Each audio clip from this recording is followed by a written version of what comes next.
Vamos a estudiar Gálatas capítulo 6. Oremos. Padre, queremos darle gracias en esta hora por su misericordia y el gran amor que nos tiene esta día de hoy. Queremos, Señor, confesar nuestros pecados a usted. Queremos decirle que le hemos fallado, Señor. Aceptamos ante su presencia nuestras rebeliones y queremos decírselo a fin de hallar gracia y misericordia ante su presencia. Queremos suplicarle que nos asista con su Santo Espíritu, Señor, a fin de poder entender lo que usted nos quiere mostrar en esta tarde. Le digo estas cosas en Cristo Jesús. Amén. Bueno, el sábado pasado terminamos una sección acerca de la vida por el Espíritu.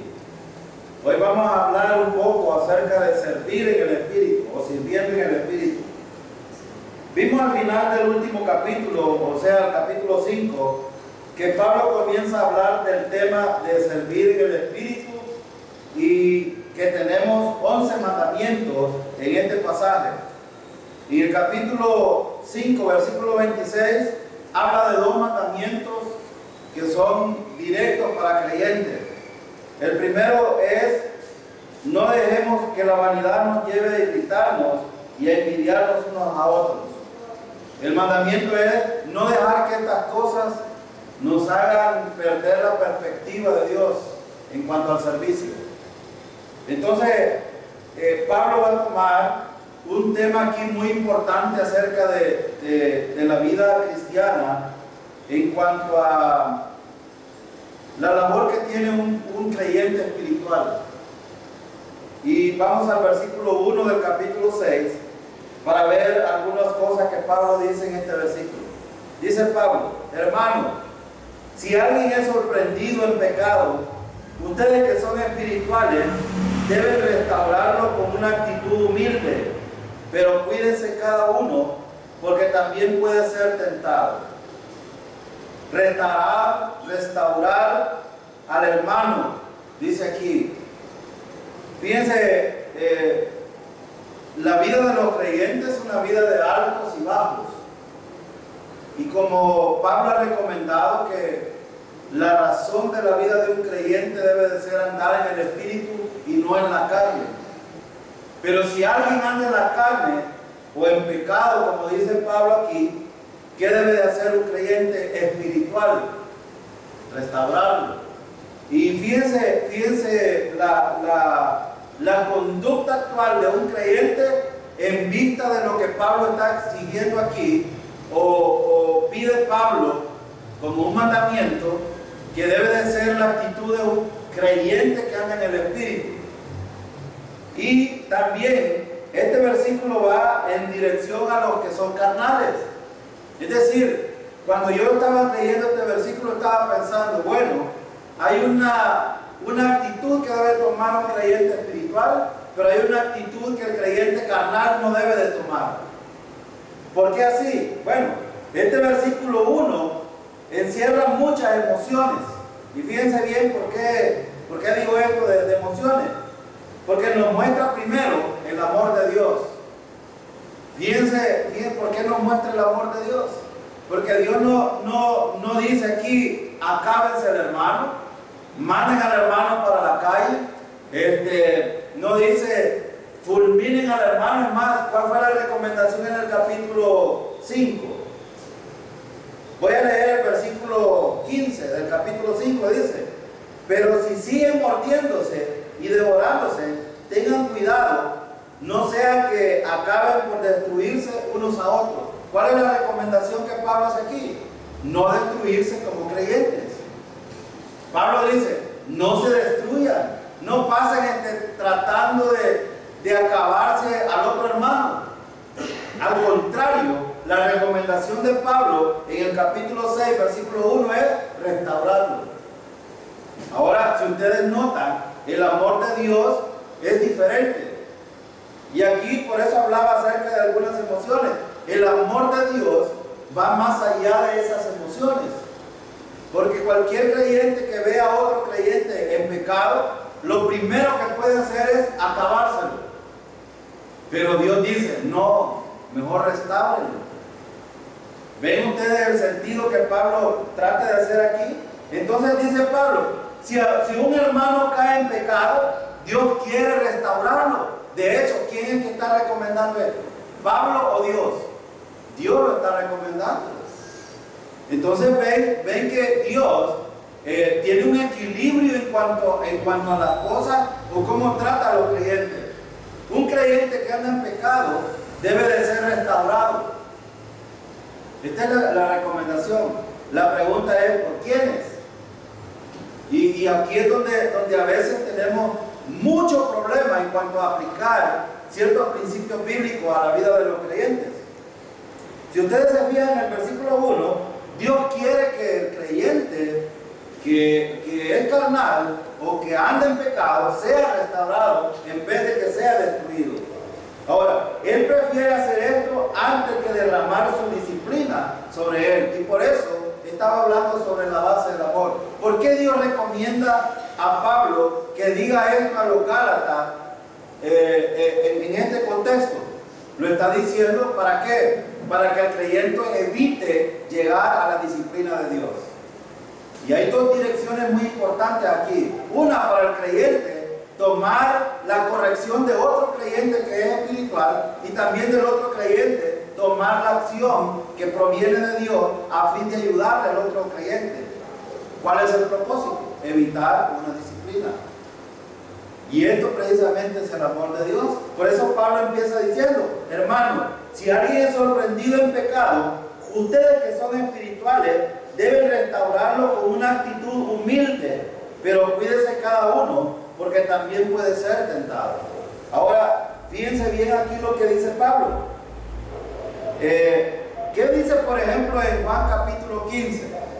¿Qué recomienda Jesús hacer con un pámpano que está tirado en el suelo?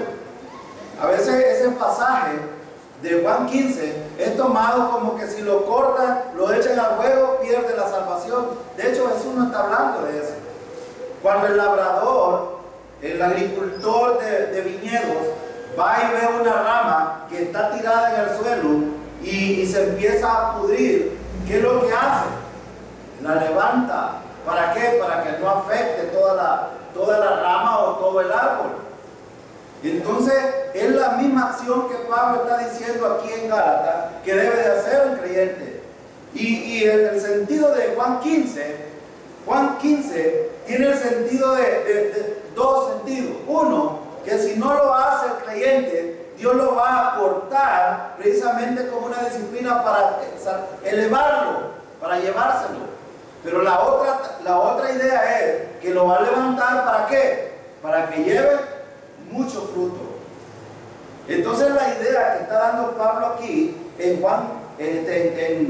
capítulo 6 de Gálatas, versículo 1, es que el creyente que es maduro, el creyente que es espiritual, debe de ayudar al otro creyente a ser restaurado a fin de que no llegue a la disciplina. Ahora, Dios quiere elevar esa rama, o cualquier creyente, levantarlo para que no siga caído ahí. Ese es el deseo de Dios. Y por eso Pablo está recomendando a los creyentes aquí, hagan esta acción, restauren al hermano, no se lo acaben. Recuerden que en el versículo 15, él dice, ustedes pueden llegar a morderse, pero traten de no acabarse al creyente. Voy a leer, miren, estoy leyendo la Nueva Versión Internacional. Dice, pero si siguen mordiéndose y devorándose, tengan cuidado, no sea que acaben por destruirse unos a otros. Entonces, ¿por qué está escribiendo Pablo estas recomendaciones? Para que entre los creyentes, en vez de estarnos destruyendo, estemos levantando al hermano que anda en problemas. Ahora, hay una pregunta aquí. Restauración, ¿qué significa? ¿Qué significa restauración? Porque algunos tratan esta palabra restaurar con otro sentido. Y por eso es que en algunas iglesias tabanca pintada de otro color, negra, roja, qué sé yo, tienen para poner a los creyentes que andan en pecado. Y esto no sería el restaurar que Pablo está diciendo aquí. Voy a decir, en el griego significa enmendar, reparar, equipar y fortalecer. Esta es la idea que tiene la palabra restaurar. Cuando dice Pablo aquí, ustedes que son espirituales deben restaurarlo. En otras palabras, ¿cuál es la responsabilidad de los creyentes espirituales? Es enmendar el error con el otro hermano. Pero para esto, ¿qué hay que hacer? Hay que hablar uno a uno, directamente. No hay que andar diciéndole, te lo voy a decir a Pedro para que lo vaya a decir Juan. Eso no es lo correcto. Cualquier creyente puede pensar, y esta dirección es bien peligrosa, porque cualquier creyente puede pensar que está siendo espiritual, está viendo un problema en un creyente, pero en vez de ir directamente y decirle, hermano, Dios quiere restaurarte, Dios quiere animarte, Dios quiere levantarte, Dios quiere que salga de este problema, va y se lo dice a otro, y se lo dice a otro, y se lo dice a otro. Ese no es, eso es acabarse al hermano, ese es destruir al hermano. Es por eso que Pablo en esta palabra, restauración, es reparar, es equipar. ¿Cómo un creyente puede ser restaurado si no se equipa? Y aquí está Pablo hablando del equipo espiritual que necesita para poder levantarse. Y también se refiere restauración a fortalecerlo. Yo no me voy a acercar a un creyente para el nombre, qué barbaridad, sos un carnal, mira cómo estás. No, no es la idea, es al contrario. Pablo dice, ve con la palabra, insiste al creyente, anímalo, fortalécelo para que se levante. ¿Y quién tomará la decisión al final? Si ustedes ven el versículo, ¿quién toma la decisión final? Vean lo que dice. Si alguien es sorprendido en pecado, ustedes que son espirituales deben restaurarlo con una actitud humilde. Deben restaurarlo. El mandamiento es ¿para quiénes? Para los creyentes espirituales. Pero ¿quién toma la decisión de restauración al final? El creyente que está en el problema. ¿Cómo? Animándolo por medio de la palabra del Señor. Fíjense cómo puede suceder esto. Bueno, ¿cómo puedo yo ayudar? Y esta pregunta puede resaltar inclusive a ustedes. ¿Cómo puedo yo ayudar a otro hermano que está en este tipo de problemas? Bueno, ¿qué harían ustedes primero, hermano, cuando han visto a un creyente que tiene algún problema de pecado? ¿Cuál es la primera acción que harían ustedes? Pues, estoy preguntando esto porque esto nos va a servir de herramienta a nosotros para poder aplicar esta verdad. De hecho, Pablo está en un punto donde debemos de aplicar estas acciones a nuestra vida cotidiana, porque está hablando de la vida presente del creyente, de la vida práctica. ¿Qué haría usted si ve a un hermano en pecado? Lo primero que haría usted para tomar acción de restauración. Eso es lo normal que hacemos. Eso es lo normal. ¿Sí? ¿Y ahí qué hemos hecho? Acabarlo, terminarlo. Sin considerarnos a nosotros mismos. Ya vamos a hablar de ese punto. Pero ¿qué deberíamos de hacer los creyentes? El hermano puso la parte negativa. Lo que comúnmente hacemos como creyentes. Ahora, ¿qué deberíamos de hacer como creyentes espirituales? Para lo primero que deberíamos de hacer. Restaurar. En este caso sería quizás no una exhortación, sino un llamado a volver a su posición inicial. Esa es la tarea. Voy a darle algunas cosas importantes. Hermano, voy a hacer una pregunta. ¿Cuesta hablar con otro creyente de algún problema que otro creyente tiene? Cuesta mucho. Cuesta mucho. ¿Qué necesitamos hacer primordialmente? Orar al Señor. Hermano, necesitamos orar antes de poder ir a donde el creyente para poder hablar con él y hacer lo que el hermano dice, animarlo, sacarlo del error, restaurarlo. Bueno, con la palabra necesitamos orar al Señor. ¿Para qué? Recuerden nuestra posición en este punto es que yo solo soy un conducto, pero ¿quién es el que obra en el creyente? ¿Quién va a obrar en el creyente? El Espíritu Santo. Yo no puedo tomar la posición del Espíritu Santo porque no me compete a mí afectar al otro creyente interiormente. Y lo único que voy a hacer es tratar de decirle: el Señor te ama, el Señor quiere que salgas de este problema, y voy con la palabra para tratar de animarlo. Y dentro de estas animaciones probablemente van a haber ciertas exhortaciones por medio de la palabra que va a escuchar el creyente. Pero ¿quién va a obrar en él? El Espíritu Santo desde adentro. Y aquí es donde es muy importante. Ahora, lo primero que debemos de hacer es orar por el hermano. Nuestra primera tendencia era lo que el hermano me decía, es hablar y acabarse el hermano. Es más, no hablamos ni siquiera cuchichamos en nuestra mente nosotros solos, sino que vamos, corremos y lo hablamos con el otro lo habla con el otro y empieza una cadenita. Esto no es lo que Pablo está diciendo aquí. Lo único que aquí hay algo bien importante. Pablo está hablando de personas calificadas. Correcto. No del chambón de la iglesia ni de la vieja de la iglesia. Que está diciendo vosotros que sois, o sea, que no sé cuánto quedan en ese margen espiritual. Correcto. ¿Quiénes califican como espirituales? Ahora, ¿qué es lo que ya hemos hablado en Gálatas? Fíjense que este tema, el capítulo 5 y capítulo 6 de Gálatas, son bien fuertes. Porque Pablo está hablando de los legalistas y de los que son liberales o los que viven en licencia. Pero Pablo está tratando de centrar a los creyentes en vivir una vida en el Espíritu. Ahora, cuando Pablo apunta a que un creyente espiritual vaya y haga esta acción, la pregunta sería: ¿cuánto nos atreveríamos a tomar esa posición? Otra pregunta: ¿cuántos de los creyentes se dan cuenta cuando realmente son espirituales? Y voy a hacer otra pregunta: ¿cuántos de los creyentes nos damos cuenta con humildad que estamos siendo carnales y que no tenemos esta posición por hacer?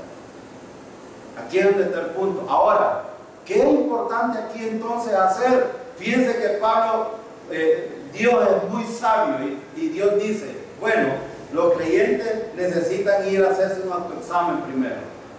Segunda cosa que debe de hacer un creyente antes de ir y restaurar a un hermano, debe de autoexaminarse primero.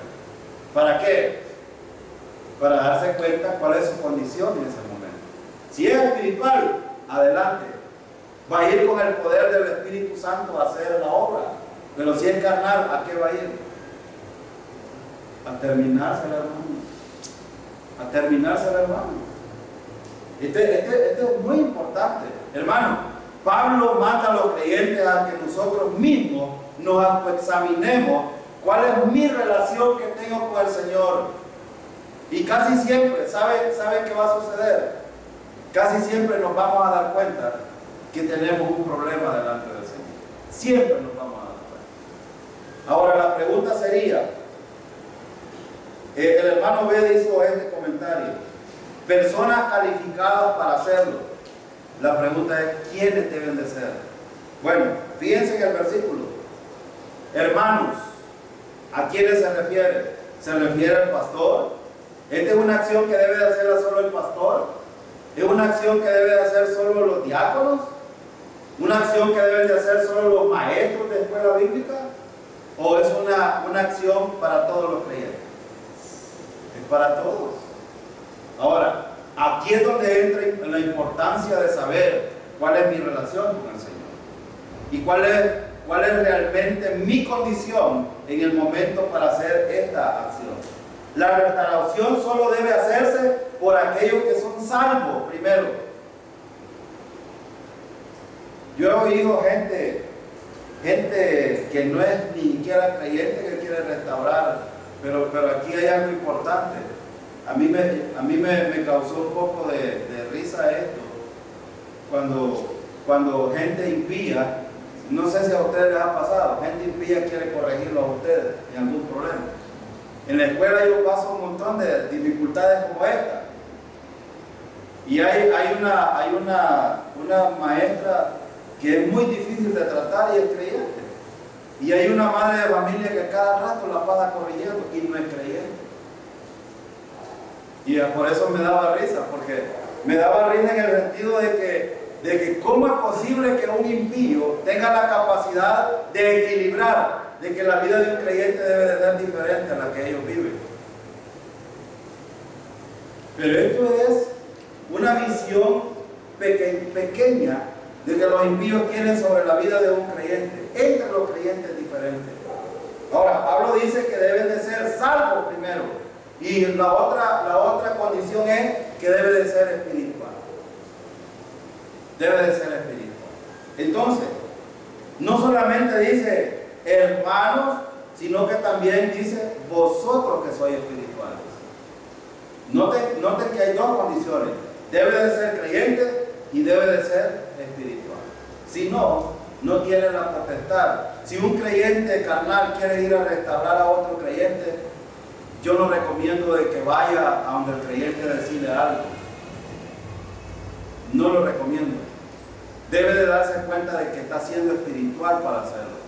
Porque si es espiritual, va a ir con el poder del Espíritu Santo. Va a ir, y sabe, hay algo importante en el versículo. Noten lo que el versículo dice. Dice el versículo, con una actitud humilde. Ahí dice en la Reina Valera, con espíritu de mansedumbre. ¿Y la mansedumbre qué es? Es un fruto del Espíritu. Y por lo tanto, necesita estar lleno del Espíritu para que el Espíritu actúe. Y imagínense, ¿qué es la humildad? ¿Qué es la humildad? ¿Qué entendemos por humildad nosotros? La gente tiene un concepto equivocado de la humildad. Primero, Pablo dice algunas cosas acerca de la humildad. Pone en Filipenses capítulo 2 el ejemplo de Jesucristo. Siendo Dios, baja a lo sumo, se hace hombre y muere como un malhechor en la cruz para pagar el precio de los pecados. Esa es humildad. Ahora, ¿qué es humildad práctica en relación a la vida de un creyente en su vida práctica? Valga la redundancia.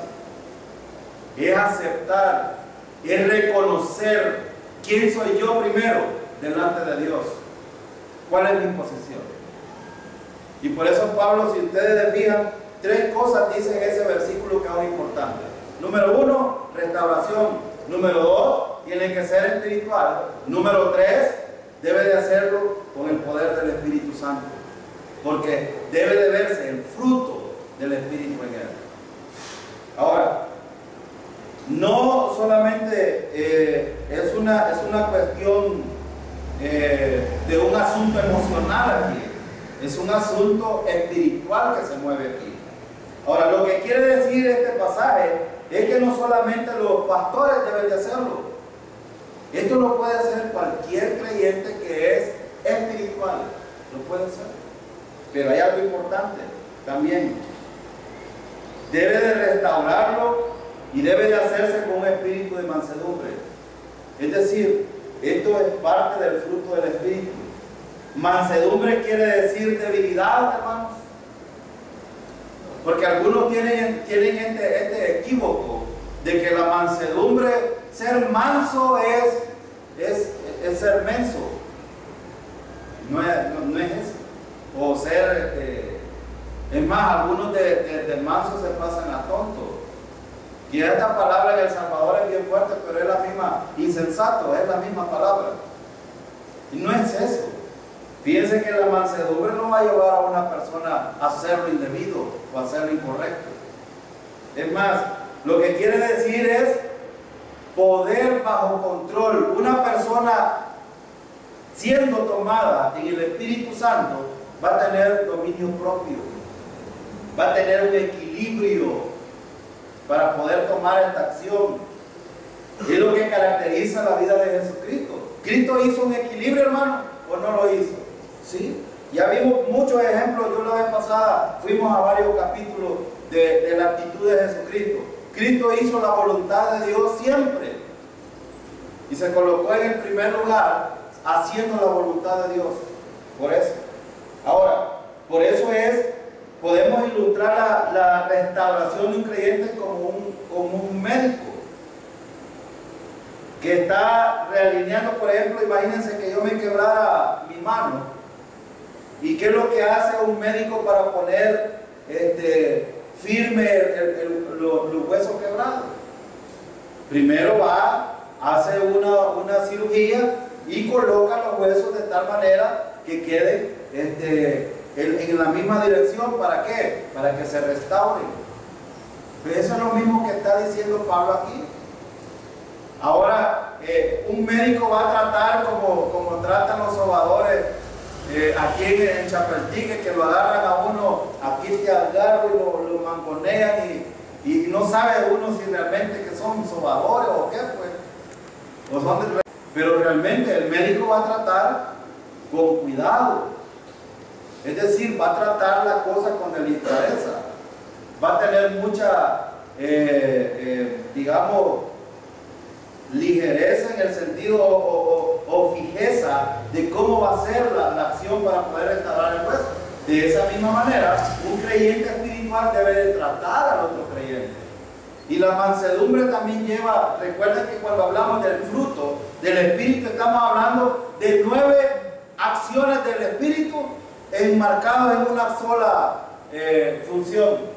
Si yo tengo amor, tengo dice el versículo, alegría, paz, paciencia, amabilidad, bondad, fidelidad, humildad, que es lo que dice aquí, mansedumbre y dominio propio. Entonces, estas cosas va a tener un creyente cuidado de tratar al otro creyente.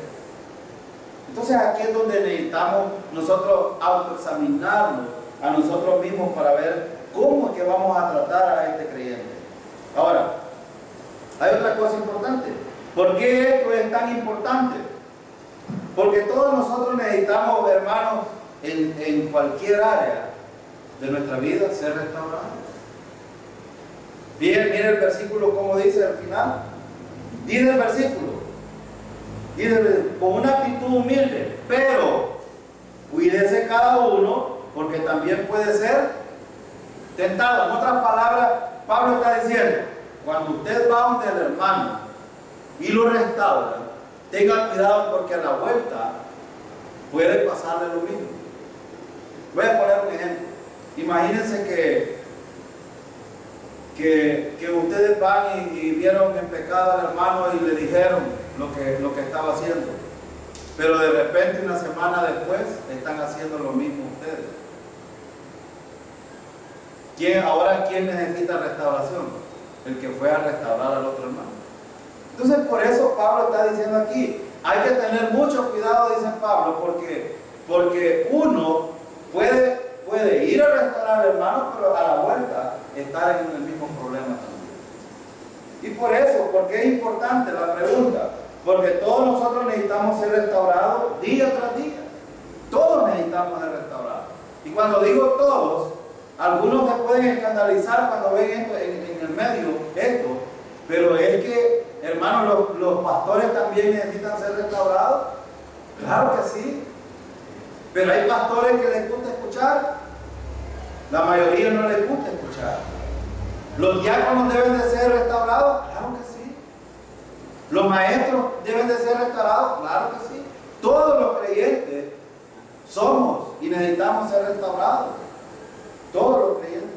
Ahora, necesitamos la restauración y el perdón para restablecer la comunión con Dios. Y esto es lo importante. ¿Cuál es el propósito de la restauración?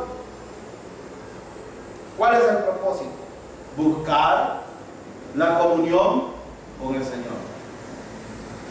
Y ya hemos hablado, terminando el capítulo 5, dije algo importante yo de lo que Pablo estaba tratando de hacer aquí.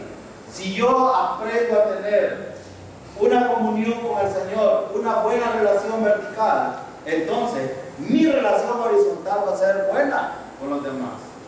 Ahora, pero si no es buena aquí, Pablo dice, bueno, entonces hay que ayudar al hermano, hay que levantar al hermano, hay que ir y restaurarlo. ¿Para qué? Para que él venga y tenga una relación con el Señor. ¿Y cuál es el propósito? Comunión con el Señor, buena relación con los hermanos. ¿Ven el asunto? Por eso yo decía algunas cosas la vez pasada. Cuando un creyente piensa de que no quiere tener nada con Dios, pero con los hermanos sí, está en un error. O al revés, a mí me interesan los hermanos, pero Dios no, también es una mentira. Si un creyente tiene buena comunión con el Señor, va a tener una buena relación con los hermanos. Y si no, todo va a ser quebrantado en su vida espiritual. Ahora, hay algo importante también que necesitamos ver aquí. Por eso dice Pablo, considérate a ti mismo, no sea que tú también seas tentado. Cuando nos consideramos a nosotros mismos, reconocemos que nosotros también somos pecadores. Y aquí es donde va la dirección del autoexamen. Cuando nosotros vamos y queremos examinar nuestra vida, lo primero que vamos a encontrar que nos damos cuenta que somos pecadores, que tenemos problemas también. Ahora, hay otra cosa importante aquí. Fíjense, por eso podemos venir al lado de un hermano en lugar de castigarlo. Fíjense lo que Dios quiere hacer con el creyente: animarlo, levantarlo, restablecerlo, para no ser castigado. Ahora, pero cuando un creyente, la pregunta es, ¿querrá un creyente salir de ese problema, un creyente carnal que no quiere saber nada de los creyentes? No. ¿Pero qué va a pasar? Dios se va a encargar de él, una disciplina o qué sé yo. Ahora, ¿saben la palabra en el griego? Es paracaleo. En otras palabras, Pablo nos coloca a nosotros de esta manera. Paracaleo, para significa al lado de, y caleo, llamar, invitar. Entonces paracaleo quiere decir ser llamado al lado de alguien.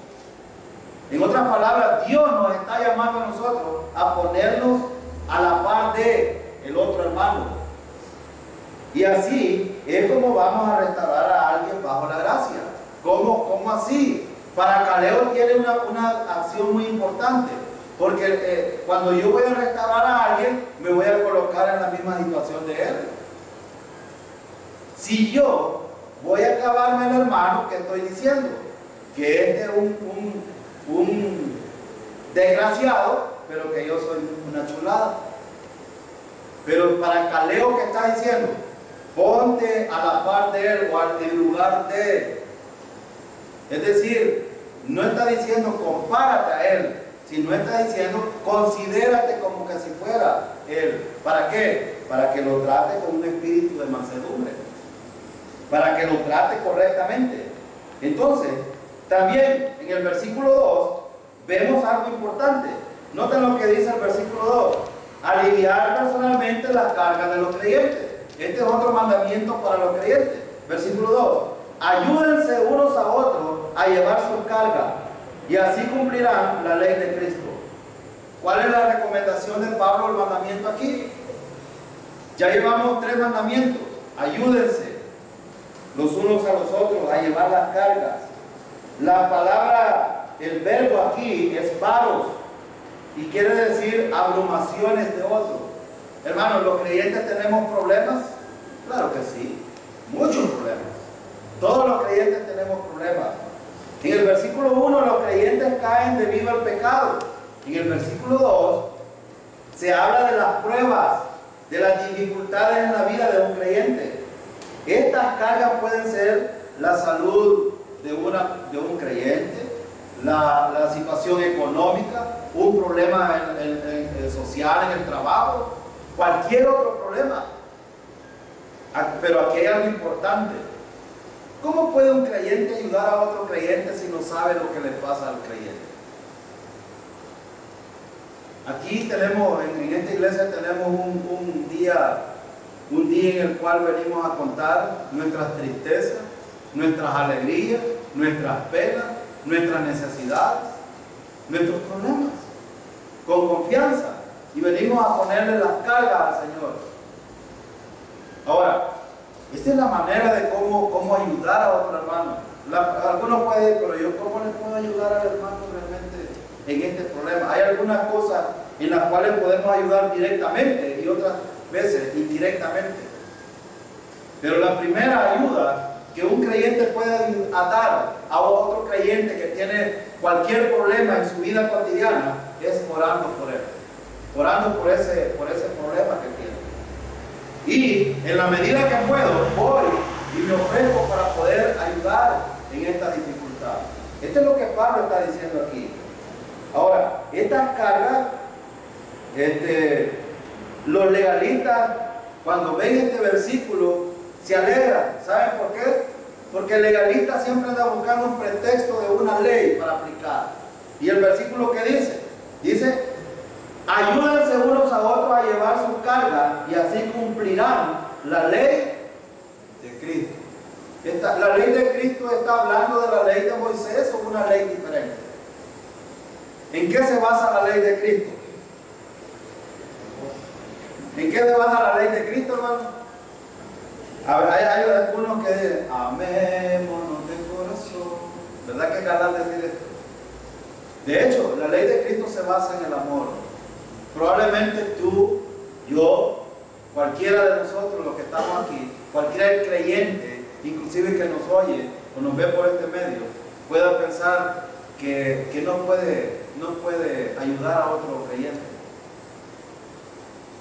o que no es capaz. Y la ley de Cristo se cumple en el amor. Cualquiera puede decir, pero mi hermano no lo merece. Pues precisamente, el amor del cual la ley de Cristo se cumple en el amor ágape. Cuando yo soy capaz de dispensar amor a otro, aunque no lo merezca. ¿No es eso lo que hizo Cristo con nosotros? ¿Merecíamos el perdón de Dios nosotros? ¿Merecíamos que Cristo muriera en la cruz por nosotros? No, pero ese es el amor de Dios. Nosotros merecíamos el infierno, pero Cristo pagó el precio por nuestros pecados en la cruz de una vez y para siempre, aunque no lo merecíamos. Ese es el verdadero amor. Y es más, Cristo nos manda a que nosotros podamos servir a los demás. Recuerden cuando nosotros como creyentes, Dios nos ha puesto a ser esclavos de Él, siervos de Él. Y cuando nos estamos en una posición correcta, como esclavos, vamos a tener una actitud de servicio a cada uno de los creyentes. Cualquiera puede decir, pero no lo merece. No lo merece. Pero debe de ser por eso, por amor. Por amor. Y ahí se cumple la ley de Cristo. La ley de Cristo, hermanos, solo se puede cumplir andando en el poder del Espíritu. De otra manera, cualquiera puede afanarse en cualquier iglesia, saltando, brincando y haciendo un montón de cosas como gato panza arriba o cualquier otra cosa, pero si no está siendo guiado por el Espíritu, ya vimos en Juan 15, separados de mí, dijo el Señor, nada podéis hacer. Entonces, los creyentes bajo la gracia están bajo la ley de Cristo, que es la ley del amor. Quiero que vaya a Juan capítulo 13. Vamos a ver unos ejemplos aquí. Juan capítulo 13. Mire el amor, cómo se manifiesta. Versículos 34 y 35. Juan capítulo 13, 34 y 35. Miren lo que dice. Este mandamiento nuevo les doy, que se amen los unos a los otros, así como yo los he amado. También ustedes deben de amarse los unos a los otros. De este modo, todos sabrán que son mis discípulos, si se aman los unos a los otros. Entonces, ¿qué es lo que Jesús está diciendo aquí? Mire lo que dice el versículo. Este mandamiento nuevo les doy. Este mandamiento es un mandamiento en el nuevo pacto. Después de la muerte de Cristo, Él estaba diciendo, ustedes deben de amarse. ¿Cómo? ¿Cómo debemos de amarnos? El versículo mismo lo dice. Dice el versículo 34. Dice, así como yo los he amado. Ahora, hermano, qué difícil era, mejor dicho, para Jesús amar a las personas con este amor sacrificial. ¿Era difícil o era fácil? ¿Cree usted, a veces nosotros no medimos las consecuencias o a veces no medimos lo grande que Cristo hizo en nosotros? Y a veces nosotros tomamos como dicen, no, si es por gracia. Sí, pero a Cristo le costó mucho. Hermano, a Cristo le costó su vida, su sangre, su sufrimiento, por amor a nosotros.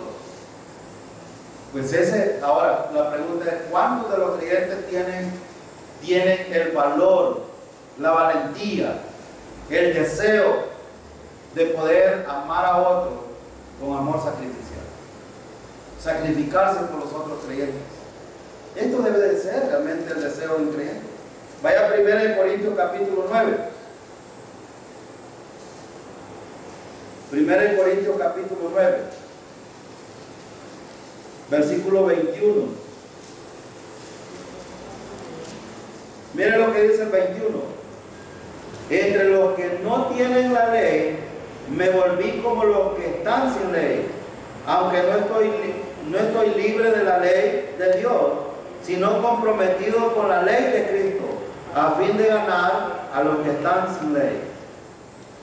Ahora, ¿qué está diciendo Pablo aquí? Pablo, en los evangelios, Jesús dijo, amados los unos a los otros. ¿De dónde proviene este amor? Proviene del Espíritu, del poder del Espíritu Santo. No es algo que nosotros podemos producir. Amor es lo primero que se menciona en el fruto del Espíritu, en el capítulo 5, 22.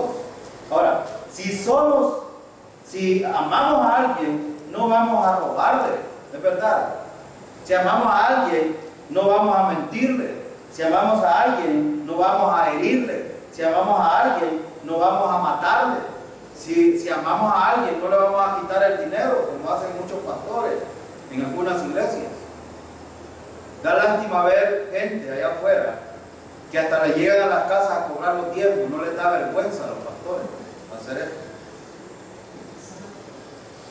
Pero en el púlpito se paran como espirituales. Este es un problema serio. Si verdaderamente aman a otro creyente, en vez de quitarle, ¿qué harían?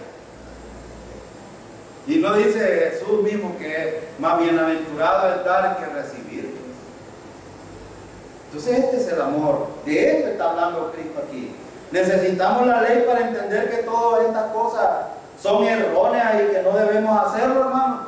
¿Necesitamos la ley nosotros? No, no la necesitamos. Solamente necesitamos el amor de Cristo mostrado a través de nosotros. Ahora, el amor de Cristo cubre multitud de leyes, es decir, en el amor de Cristo se cumple toda ley. Si alguien aprende a ser guiado por el Espíritu Santo y se muestra el fruto del Espíritu, que es el amor, hermano, todas las leyes van a ser cumplidas. Yo aprendí de una mujer toca que andaba ahí, policía, que me trató con mucha misericordia. Yo me venía para el culto con la Biblia a descubierto y sin casco en la moto. Y la mujer me paró una vez, con vergüenza lo digo aquí como testimonio. Y me paró y me dijo, ¿dónde vive? Ahí vivo, le dije yo, como a 3 cuadras de aquí. ¿Me puede hacer un favor?, me dijo la señora. Sí, le dije, puede irse a poner el casco, por favor. ¿No creen que ella no debió de haberme dicho eso? Ahora, no estoy diciendo que por eso era creyente y era espiritual, porque creo que ni creyente es. Sin embargo, tomó una acción de la cual nosotros debiéramos de hacerla. Y he aprendido yo eso. Ahora, amar, hermano, amar de esta manera, como Cristo está mostrando, es diferente. Y aún en nuestros familiares se nota esto. Esto se puede ver. Cuando alguien tiene mucho afecto o amor por otra familia, o no lo ama. Yo puedo determinar por mí mismo si realmente amo a mis hermanos carnales o no los amo. Amo a mi esposa o no la amo.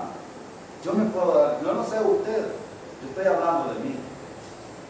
Pero esto es muy importante, hermanos. ¿Para qué? Si imagínense que tan solo los hijos aprendieran a amar a sus padres de esta manera, los padres no tendrían esos problemas que tienen ahora.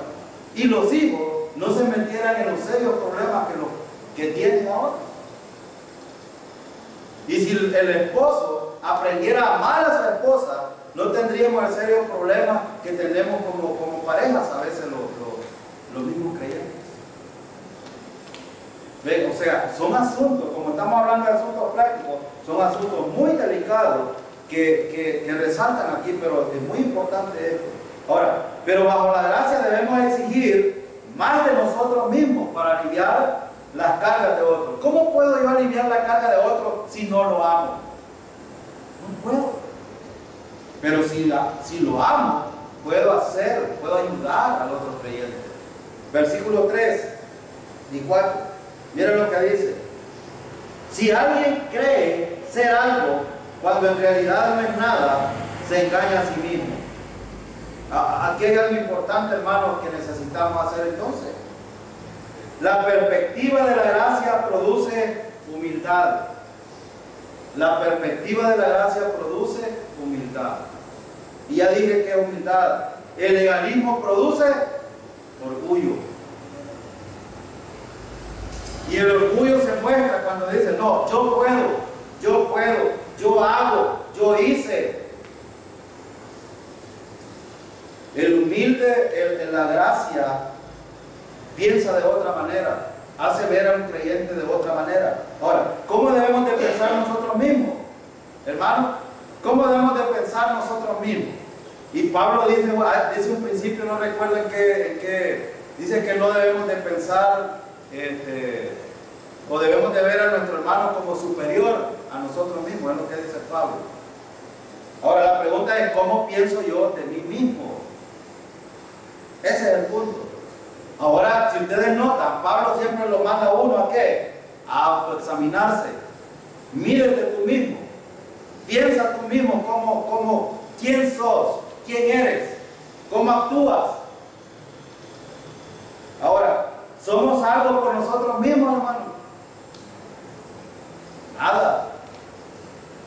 El mismo Jesús dice, separado de mí. El pueblo de Israel es un ejemplo claro para nosotros de esto que estamos viendo aquí. El pueblo de Israel muchas veces creyó hacer las cosas por sí solo. ¿Y qué pasó con el pueblo de Israel? Fracasó. Dios lo disciplinó. Muchos murieron. Muchos llegaron a la meta. Otros no pudieron llegar. Esta es precisamente la demostración de lo que Dios dice. Hermano, si no somos dependientes de Dios, estamos arruinados. Estamos arruinados como creyentes. Entonces, Pablo está haciendo una pregunta. Dice Pablo aquí, si alguien cree ser algo, cuando en realidad no es nada, se engaña, el problema lo tiene. Ahora, hermano, si alguien es como creyente, tiene una posición en un trabajo, qué sé yo, jefe, maestro, o cualquiera en cualquier área, o es dueño de un negocio, es porque el Señor lo tiene ahí. No es porque Él lo ha hecho. De hecho, saben que la vida es como la hierba. En un momento está bien bonita y de repente se fuma. Esta es la vida de los creyentes. Y de hecho es así, porque los creyentes no son los de este mundo. Vamos como peregrinos. Pablo dijo que nuestra morada celestial no es aquí, es allá en el cielo. Nuestra ciudadanía en el cielo. Ahora, por eso, hermanos, no nos engañemos. Nosotros en Cristo es que somos algo. Por nosotros mismos no somos nada. El mismo versículo lo está diciendo. Ahora, por eso Pablo escribe en 1 Corintios 15:10, soy lo que soy por la gracia. Dice Pablo, por la gracia de Dios soy lo que soy. Y su gracia no ha sido en vano para conmigo. Pablo había trabajado, hermanos, mucho en la gracia. Sí, pero él mismo dice, pero no yo, sino la gracia de Dios en mí. Ahora, ¿quién había obrado en Pablo en su vida? Era Cristo mismo. Porque la gracia se enfatiza en la obra de Cristo. Ahora, debemos prestar atención a nosotros mismos y no compararnos con otros. Por eso es importante. ¿Se acuerdan que yo les dije que no, Pablo no está llevando, bueno, compárese con el otro hermano? No, él está diciendo, es tú que tienes que darte cuenta quién eres. Tú por ti mismo no eres nada, dice Pablo, pero en el Señor sí, eres mucho. Y miren lo que dice el versículo 4, cada cual examine su propia conducta, y si tiene algo de qué presumir, que no se compare con nadie. Él mismo está diciendo aquí, no se comparen con nadie. Ahora, los creyentes a veces nos afanamos más en todo esto. Ahora, ¿cuándo nos comparamos? Indirectamente, mira, fulana de tal. Esa es una comparación que estoy diciendo. Ella es menos, yo soy más. Esto no debe de suceder. ¿Qué ha dicho Pablo anteriormente? No eres nada. No eres nada. Entonces, ¿cómo yo puedo decir de otro? Ahora, en el mundo se hacen este tipo de cosas. Hay un dicho en el mundo popular, deja que los demás digan quién realmente eres. Y en la conducta, hermano, nosotros debemos de pensar a nosotros mismos quién verdaderamente somos para el mundo. Porque saben, aquí es donde está el equívoco. La gente tiene un problema con nosotros porque nos consideran que somos unos más de ellos. Y no, la diferencia en el Señor. Por eso Pablo dice, mire el versículo 4, cada cual examine su propia conducta.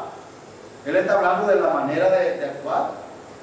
Hermano, Pablo nos está mandando ahora, examinemos cómo andamos en el Señor, cómo andamos en nuestra conducta. Si estamos actuando mal, ¿qué está diciendo Pablo aquí? ¿Que nos quedemos ahí? No. Pablo está diciendo, miren lo que dice el versículo. Dice el versículo, propia conducta. Y si tiene algo de qué presumir, que no se compare con nadie. Ahora, quiero decir algo aquí. Cuando caminamos por medio de la gracia, nos vemos a nosotros mismos como nada más que objetos de la gracia de Dios. ¿Quiénes somos nosotros en la gracia? Nosotros solo somos conductos, solo somos siervos, no somos más que eso. El pastor no es más que otro creyente, tiene la misma posición en Cristo. Estoy hablando de la posición en Cristo, pero tiene una posición diferente en cuanto a autoridad en el ejercicio y en su servicio, sí, porque Dios lo colocó como la autoridad en la iglesia. Los diáconos en la iglesia somos iguales a ustedes, hermanos, creyentes en Cristo Jesús, salvos por gracia, perdonados en el favor de Dios, pero dentro del servicio, en nuestro como esclavos de Cristo, como siervos, tenemos un servicio diferente. Por eso es que no debemos de confundir el asunto posicional con los dones espirituales. Hay una gran diferencia en esto. Quiero poner un ejemplo. Yo soy maestro secular, trabajo por 23 años como maestro en el Ministerio de Educación. Pero si Dios no me hubiera dado el don de enseñar, yo no estuviera parado aquí. A lo mejor estuviera sirviendo en otra área, en la música, porque soy músico también. Y esa quizás fuera mi área, mi servicio. Pero Dios me dio el don también de enseñar. Y yo lo entendí, que tenía ese don de enseñar. Pero ser un maestro secular no implica que puede ser un maestro de educación bíblica. O por ejemplo, o tener una posición cualquiera, ser un arquitecto, un licenciado, un economista o cualquiera, significa que puede, por ejemplo, hay muchos que han fracasado como administradores de empresas seculares en administraciones en la iglesia, porque no tienen el don para poder administrar. No sé si me estoy explicando, pero en cuanto a la posición en el Señor, todos tenemos la misma posición. Somos creyentes en Cristo, salvos por gracia, por la bondad de Dios. Eso es lo que Pablo está diciendo. Entonces, ¿por qué un creyente debe de elevarse y poner a otro abajo? No, Pablo dice, póngale a la par. A la par. Caminen juntos. Siempre dependiendo en el Señor. Eso es lo que Pablo está enseñando aquí. Ahora, en lugar de ver a los demás, necesitamos prestar atención ¿hacia dónde? Hacia nosotros mismos.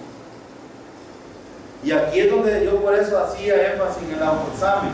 Todo creyente debe de autoexaminarse cada momento. Estoy siendo guiado por el Espíritu. Tengo problemas de carnalidad o de pecado. Necesito ponerme en cuenta con el Señor. Yo debo de estarme examinando. El Señor no me ha puesto a mí para examinar a otro creyente. Él lo hará en el tribunal de Cristo. Pero mientras tanto, Pablo está diciendo, los creyentes deben de examinarse ¿para qué? Para tomar una posición correcta en el caminar diario. Si no, nos vamos a ir a los extremos, al legalismo o a la licencia, y no en el camino correcto en el Señor. Entonces, ¿notan el sentido que Pablo toma aquí? Por eso Pablo dice, nadie tiene algo que presumir. Nadie. De hecho, yo dije anteriormente, como siervos, solo somos conductos. Cuando nosotros ponemos este ejemplo, cuando usted se va a bañar por la mañana, abre la ducha y el agua está cayendo, va que usted no le agradece al tubo. Y ni piensa ni quiere en el tubo. Usted piensa en el agua que le cayó y que le benefició. En eso piensa. Pues eso somos nosotros. A lo mejor pasamos desapercibidos, olvidados, inclusive como siervos, pero es que a Dios no le interesa. Solo somos conductos. Lo que a Dios le interesa es que vea lo que Dios puede hacer por medio de cada uno de nosotros. El servicio que cada uno de nosotros presta, a Dios sí le interesa. La actitud con la que se hace, a Dios le interesa. Y si a Dios le interesa, y le interesa a Cristo, y le interesa al Espíritu Santo, y le interesa a la iglesia, y le interesa a cada creyente, entonces vamos a estar en el lugar. Esto es lo que Pablo está diciendo. Vamos a quedarnos aquí, hermanos, en el versículo 5. En el versículo 4 nos quedamos. Versículo 5 en adelante va a hablar de algunas cosas muy importantes Pablo. Pero es, hermano, interesante aquí que Pablo siempre está llegando al punto de que cada creyente debe de autoexaminarse para poder tener una colocación correcta en el caminar diario. Si no, va a estar muy equivocado en su caminar.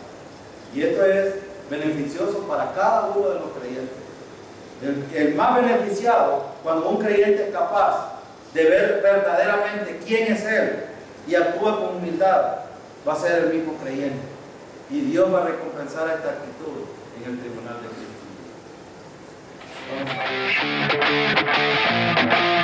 Dio su vida para darnos vida y los buenos siervos van y lo predican. Mientras tanto otros se aprovechan de todo el trabajo que ha costado vidas. Por dinero cantan, brincan, gritan, cuando hacen sus reinos se creen estrellitas. Valen más que nadie los provoque y que mejor me calle porque me pueden quemar. Se vende el Cristo que da la vida. Hacen a un lado la necesidad, se dan entre ellos falsas sonrisas, temen que el otro les vaya a ganar. Se vende el Cristo que da la vida, hacen a un lado la necesidad, se dan entre ellos falsas sonrisas.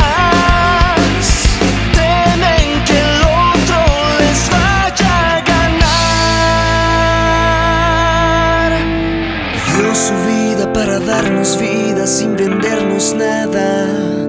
Gracias, Jesucristo.